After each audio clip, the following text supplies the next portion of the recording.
Perkenalkan, nama saya Arlen Maulana Aji dengan NIM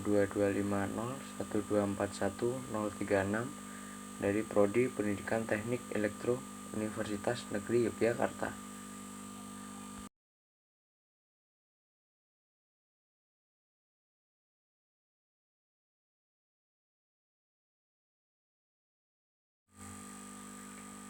Pada kesempatan kali ini, saya ingin menjelaskan tentang medan listrik diskrit.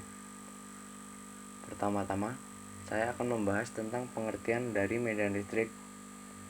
Medan listrik yaitu ruang yang terletak di sekitar muatan listrik, di mana ketika sebuah muatan uji ditempatkan dalam ruang di dekat tongkat yang bermuatan, maka sebuah gaya elektrostatis akan bekerja pada muatan uji.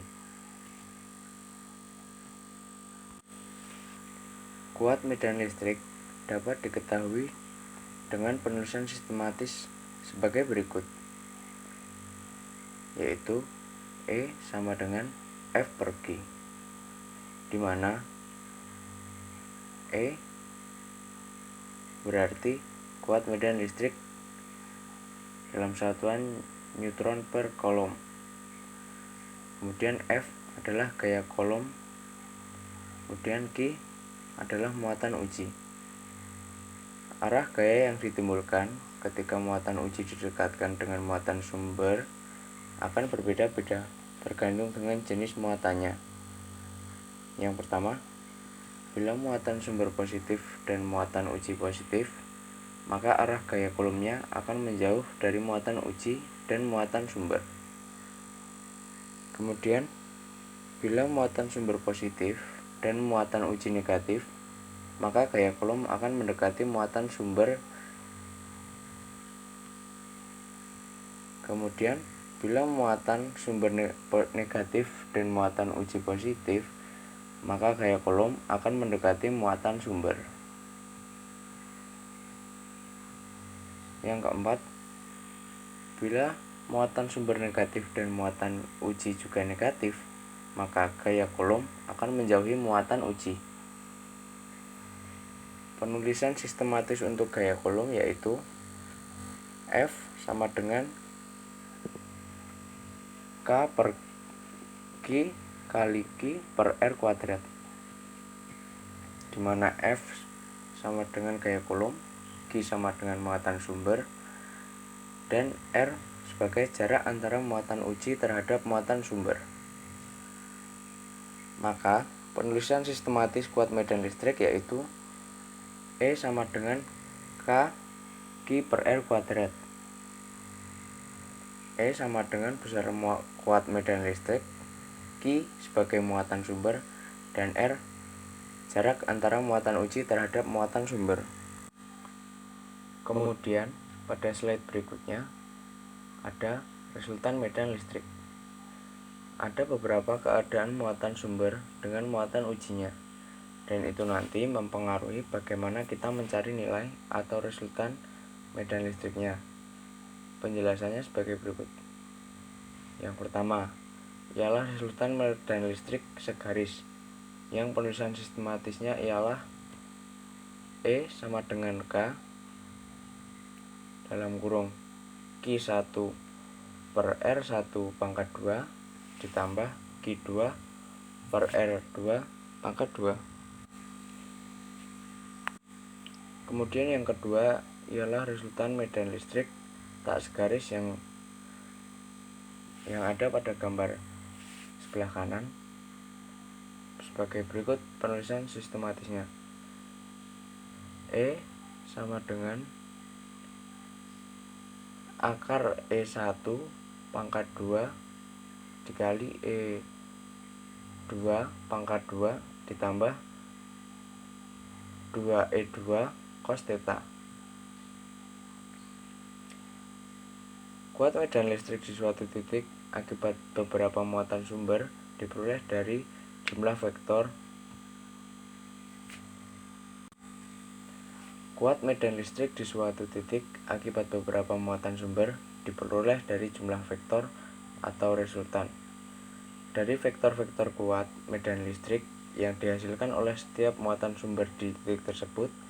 Medan listrik memiliki beberapa sifat-sifat, di antaranya ialah 1.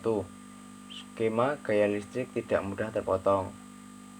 Kemudian, skema gaya listrik sering menuju radial, berhenti dari muatan positif, dan bertemu menuju muatan negatif. Dan yang ketiga, bertambah rapat skema gaya listrik pada suatu tempat, sehingga medan listrik pada tempat tersebut bertambah kuat dan sebaliknya.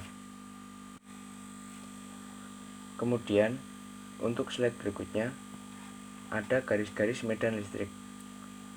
Pada gambar di sebelah kiri, terdapat beberapa pola radiasi medan listrik yang memiliki fungsi 1.